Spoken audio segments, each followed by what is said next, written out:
There is a version of Earth where dinosaurs never died. Where they kept the daylight for another 66 million years. Where nothing came out of the shadows to replace them. In that version, you were never born. This isn't science fiction.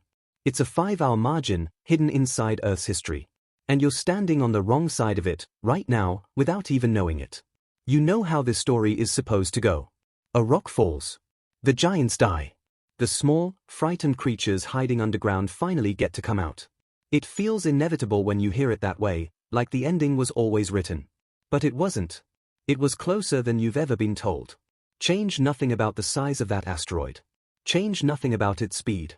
Just delay it by a few hours, let it land in open ocean instead of that one unlucky stretch of coastline in Mexico, and the story doesn't end. It just keeps going, without you in it. Try to sit with that for a second.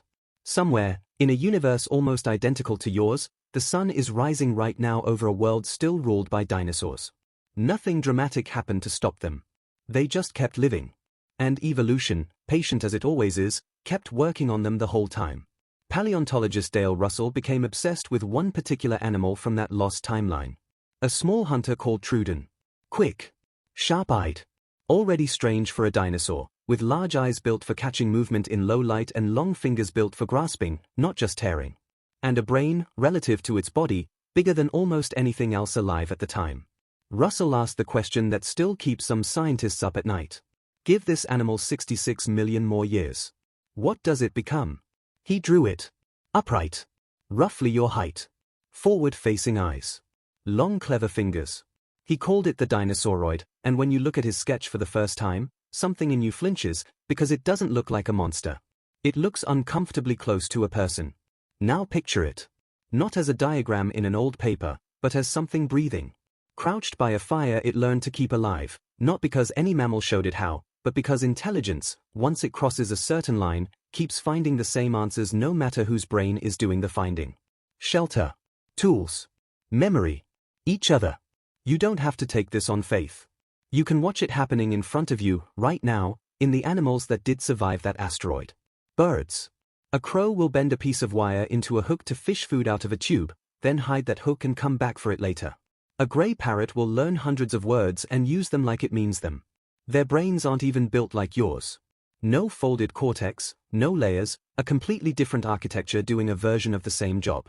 If a bird can stumble this close to real thought by accident, in the leftover space dinosaurs never got to use, imagine what 150 million uninterrupted years could have built on purpose. And here's the part that should actually unsettle you. In that world, your ancestors never got their turn. Every warm patch of sunlight, every open plain, every place worth being big in, already belonged to somebody else. Your family line would still be exactly what it was for 150 million years before that asteroid. Small. Nocturnal. Waiting for the dark to feel safe enough to move.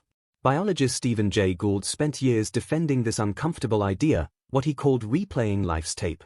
Rewind everything and let it play again, he said, and you almost certainly don't get anything like you. You get whatever fits into the space that's actually left. And in that other version of Earth, there was no space left at all. So somewhere out there tonight, something with feathers and scales and a mind built on a completely different blueprint is looking up at its own sky, wondering the exact same thing you are right now. What almost happened instead? You were never born there. You exist here, on this side of a 5-hour margin, only because a rock missed its mark by the smallest amount physics allows, and something else quietly lost its one chance to become what you are.